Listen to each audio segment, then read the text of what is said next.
안녕하세요. 오늘은 과학 시간에 많이 사용되고 있는 용어 비례라는 용어에 대해서 한번 생각해 보도록 하겠습니다. 자, 여기 두 문제를 뽑아왔는데요. 첫 번째, 마찰력에 대한 설명으로 옳지 않은 것은 이렇게 되어 있습니다. 자, 우리의 목표는 이 문제를 푸는 게 목표가 아니고요. 이렇게 비례라는 말이 많이 사용되었다는 걸 보여주기 위해서 문제를 뽑아왔습니다. 자, 마찰력은 물체의 무게에 비례한다 이렇게 되어 있습니다. 또 여기 4번에 보면 마찰력은 접촉면의 넓이에 비례한다 이렇게 되어 있습니다. 또 여기 볼까요? 여기 보면 물체의 무게에 비례하여 이렇게 힘이 작용한다 이렇게 나왔습니다. 이런 식으로 우리 생활 속 우리 과학 시간에 이 비례라는 말들이 이렇게 많이 사용되고 있습니다. 그러니까 이 비례라는 과학에서 사용되는 이 비례, 수학에서도 비례가 사용되고 있지만 과학에서도 이 비례가 어떻게 사용되고 있는지 잘 이해해야지만 과학을 보다 쉽게 이해할 수 있다고 생각합니다.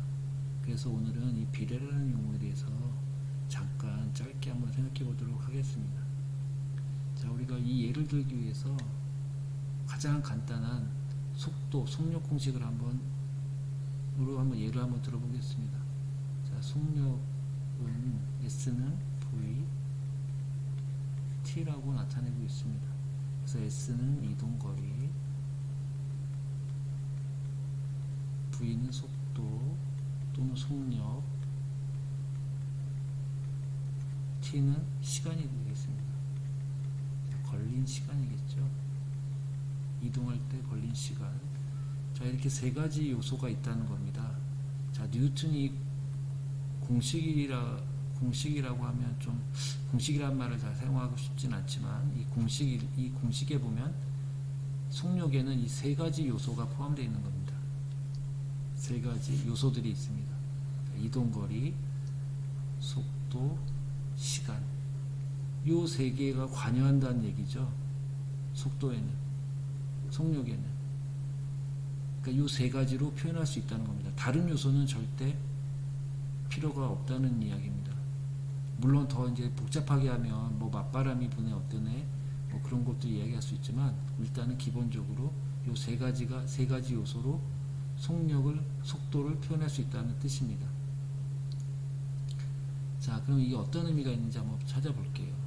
자, 우리는 여기다가 우리나라에서는 여기 숫자를 넣어가지고 이동거리가 얼마니, 속도가 얼마니, 걸린 시간이 얼마 걸리니 이렇게 물어봅니다.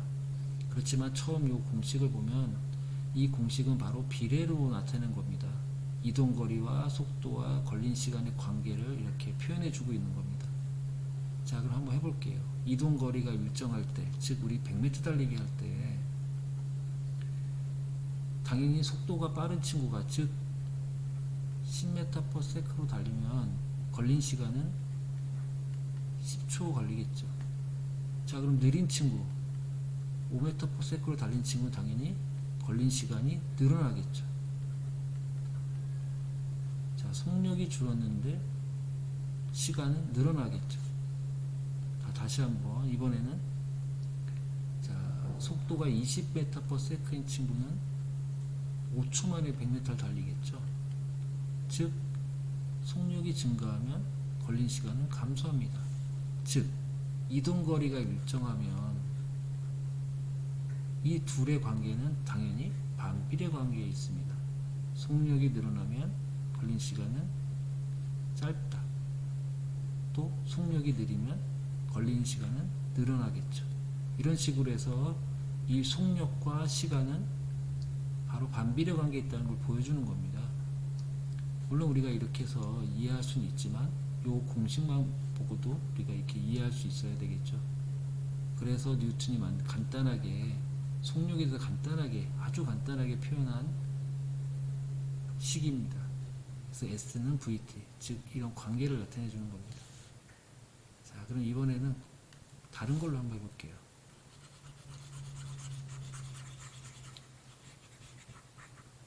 다 지우면 안 되는데.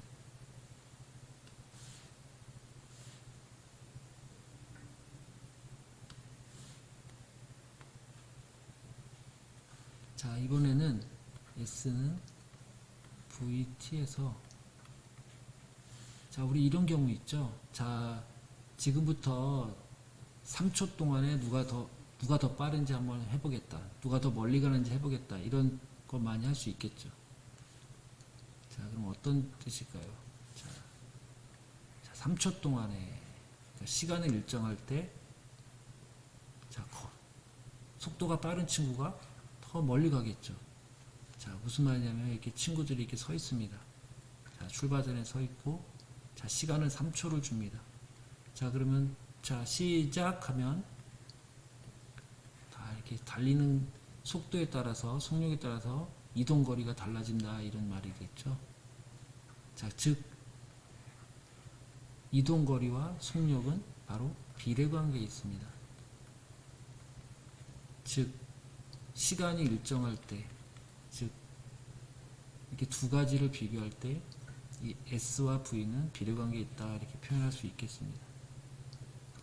자, 이게 왜 중요하냐? 만약에 이 공식을 놓고 이 둘에 물어봤을 때 나머지 한 개는 항상 상수로 놔야 됩니다. 우리 과학에서는 이 세 가지를 동시에 볼 수가 없다고 합니다. 어렵기 때문이겠죠. 그래서 우리도 두 가지 관계를 물어볼 때 나머지 한 개에 관여 없는 것들은 다 상수로 취급해주면 이해하기 쉽다고 합니다. 자, 그럼 여기 볼까요? 문제를 풀려고 한 건 아닌데 한번 여기 1번을 보겠습니다. 마찰력에 대한 설명을 옳지 않은 것. 마찰력은 물체의 무게에 비례한다 이렇게 되어 있습니다. 그러면 여러분들 이런 문항을 풀 때는 바로 이렇게 그 비례식, 즉 마찰력에 대한 관계를 표현한 식이 있습니다. 가장 기본적인 식이 있습니다. 그 비례식을 찾아야 됩니다. 즉 우리가 F는 U, N이라는 게 있습니다. 자, 이거를 외울 필요는 없습니다. 근데 여러분들이 이렇게 표현한다는 것만 지금 예를 들어주는 거고, 아직까지는 알 필요가 없습니다. 자, 이건 F는 마찰력이 됩니다. 자, U는 바로 마찰 계수입니다. 즉, 마찰 계수가 뭐냐면, 여러분들, 표면이 매끈하면 어떤 물체가 잘 움직이겠죠. 마찰력 없이. 자, 표면이 거칠면 모래사장이나 이런 데서 이렇게 마찰이 거칠면 이게 잘 움직이지 않겠죠. 그래서 그거를 우리가 표면의 마찰 계수라고 합니다. 자, 그럼 U는 뭐냐면 수직항력, 이게 이 물체가 이 땅으로 누르는 힘, 수직항력이라고도 하는데 쉽게 얘기하면 우리 무게라고 생각하면 되겠습니다. 무게. 이렇게 누르는 힘. 이게 무거울수록 잘 움직이지 않겠죠. 즉 마찰력이 커지겠죠. 바로 그런 표현입니다. 자, 그럼 이렇게 기본적인 식 다시 한번 여기 깨끗하게 써보겠습니다. F 마찰력은 U, N 이렇게 씁니다. 자, 그럼 마찰력은 물체 무게에 비례한다 그랬어요. 자, 그럼 마찰력, 이 관련된 요소들을 찾아야겠죠. 마찰력, 무게. 자, 그럼 찾아볼까요? 마찰력, 무게. 그럼 얘는 어차피 개수지만 상수 취급하는 거죠. 요 둘의 관계를 물어보는 겁니다. 이게 일정할 때, U는 관여를 안 할 때 이 둘의 관계는 어떠냐 물어보는 거예요. 자, 그럼 한번 볼까요? 마찰력은 물체 무게 비례하죠. 비례할 관계 맞죠? 자, N이 커지면 따라서 F도 커져야지 이 등호값이 성립하겠죠. 자, 그럼 F가 줄어들면 당연히 무게도 무게가 줄지는 않겠지만, 자, 무게가 줄면 당연히 마찰력은 줄어들겠죠. 즉 가벼우면 이 물체가 가벼우면 끄는데 쉽게 끌 수 있겠죠. 마찰력이 작아서. 자, 만약에 무거우면 끌기가 힘들겠죠. 그래서 마찰력은 올라가겠죠. 바로 이런 관계를 얘기하는 겁니다. 자, 그 다음에 여기 볼까요? 4번. 마찰력은 접촉면의 넓이에 비례한다 이렇게 되어 있습니다. 자, 다시 한번 여기 깨끗하게 다시 공식을 한번 써볼게요. F는 UN입니다. 자, 여러분 이 공식에서 요거는 표면이라 그랬어요. 표면. 물체가 이동하는 요 표면을 얘기한다 그랬어요. 표면의 거칠기. 자, 근데 여기에 보면 넓이에 대한 이야기는 없죠. 왜냐면 마찰력과 비교를 해야 되는데 여기 보면 이거는 무게고 얘는 마찰계수예요. 그러니까 넓이랑 관계되는 요소는 없습니다. 그러니까 이 문항은 바로 틀린 문항이 되겠죠. 그러니까 넓이에 비례하지는 않습니다. 넓이랑 비례할 수 있는 요소가 없습니다. 바로 이런 식으로 해결하는 겁니다. 자, 전기력과 자기력은 여러분들이 똑같이 한번 생각해서 가장 기본적인 식을 찾아서 한번 이게 맞는지 안 맞는지 한번 해보는데, 여기 보면 4번은 물체의 무게에 비례하여 힘이 작용한다 그랬는데, 전기력과 자기력의 그 식을 보면 물체의 무게와 관련된 요소는 없을 겁니다. 그래서 아마 틀린 서술이 됩니다. 자, 그럼 여러분들 오늘은 과학 시간에 많이 쓰고 있는 비례에 대해서 간단하게 살펴봤습니다.